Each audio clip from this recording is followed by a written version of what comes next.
ನಮಸ್ಕಾರ ಎಲ್ರಿಗೂ. Arjun gym bond to build ಚಾನೆಲ್ಗೆ ಆತ್ಮೀಯವಾದ ಸುಸ್ವಾಗತ. ಹುಡುಗಿರು ನಾವು ವೆಯ್ಟ್ ಲಿಫ್ಟ್ ಮಾಡ್ಬಿಟ್ರೆ ನಮ್ಗೆ ಮಸಲ್ಸ್ ಬರುತ್ತೆ, ಹುಡುಗರ ತರ ಬಂದ್ಬಿಡುತ್ತೆ ಮಸಲ್ಸ್. ಒಂಥರ ಅಷ್ಟು ಚೆನ್ನಾಗಿರಲ್ಲ ಅಂತ ಅನ್ಬಿಟ್ಟು ಜಿಮ್ಗೆ ಹೋಗಲ್ಲ.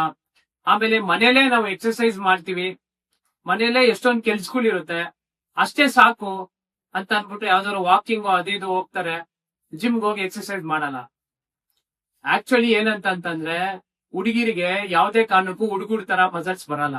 ಯಾಕೆ ಅಂತಂದ್ರೆ ಹುಡುಗಿರಿಗೆ ಈಸ್ಟ್ರೋಜನ್ ಲೆವೆಲ್ಸ್ ಜಾಸ್ತಿ ಇರುತ್ತೆ, ಟೆಸ್ಟೋಸ್ಟೆರಾನ್ ಕಮ್ಮಿ ಇರುತ್ತೆ. ಹುಡುಗರಿಗೆ ಟೆಸ್ಟೋಸ್ಟೆರಾನ್ ಜಾಸ್ತಿ ಇರುತ್ತೆ, ಈಸ್ಟ್ರೋಜನ್ ಕಮ್ಮಿ ಇರುತ್ತೆ. ಹಂಗಾಗಿ ಹುಡುಗರಿಗೆ ಈ ತರ ಮಸಲ್ಸ್ ಈ ತರ ಡೆಫಿನೇಷನ್ ಬರ್ತಾ ಇರುತ್ತೆ. ಸೊ ಹುಡುಗಿಯರು ಎಕ್ಸರ್ಸೈಸ್ ಮಾಡಿದಾಗ ಏನಾಗುತ್ತೆ, ಅಲ್ಲಿ ಅವ್ರಿಗೆ ಸ್ಕಿನ್ ಅಂಡರ್ ನೀಟು ಫ್ಯಾಟ್ ಮತ್ತೆ ಮಸಲ್ಸ್ ಇರುತ್ತೆ. ಒಳ್ಳೆ ನ್ಯೂಟ್ರಿಷನ್ ಇದೆಲ್ಲ ಫಾಲೋ ಮಾಡಿದ್ರೆ ಅವ್ರಿಗೆ ಫ್ಯಾಟ್ ಕಮ್ಮಿ ಆಗಿ ಮಸಲ್ಸ್ ಬಿಲ್ಡ್ ಆಗುತ್ತೆ, ಅಂದ್ರೆ ಟೋನ್ ಆಗುತ್ತೆ ಅವ್ರಿಗೆ. ಸೊ ಹುಡುಗರ ತರ ಈ ತರ ಡೆಫಿನೇಷನ್ ಬಿಲ್ಡ್ ಯಾವ್ದೇ ಕಾರಣಕ್ಕೂ ಆಗಲ್ಲ.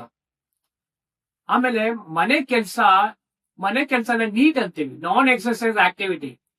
ಮನೆ ಕೆಲ್ಸದಿಂದ ನಿಮ್ಗೆ ಎಕ್ಸರ್ಸೈಸ್ ಆಗಲ್ಲ. ಆ ಕ್ಯಾಲರಿ ಡೆಫಿಸಿಟ್, ಕ್ಯಾಲರಿ ಬರ್ನಿಗೆ ಸ್ವಲ್ಪ ಹೆಲ್ಪ್ ಆಗುತ್ತೆ, ಒಂದು 200-300 ಕ್ಯಾಲರೀಸ್ ಬರ್ನ್ ಆಗೋದಷ್ಟೇ. ಅದರಿಂದ ಯಾವುದೇ ಕಾರಣಕ್ಕೂ ನಿಮ್ಗೆ ಎಕ್ಸರ್ಸೈಸ್ ಆಗಲ್ಲ. ಜಿಮ್ ಅಲ್ಲಿ ಬಂದು ಎಕ್ಸರ್ಸೈಸ್ ಸ್ಟ್ರೆಂತ್ ಟ್ರೈನಿಂಗ್ ನೀವು ಮಾಡಿದಾಗ ಏನಾಗುತ್ತೆ ಅಂತಂದ್ರೆ ನಿಮ್ಮ ಬೋನ್ಸ್, ಜಾಯಿಂಟ್ಸ್ ಮತ್ತೆ ಮಸಲ್ಸ್ ಇದು ಸ್ಟ್ರಾಂಗ್ ಆಗ್ತಾ ಬರುತ್ತೆ.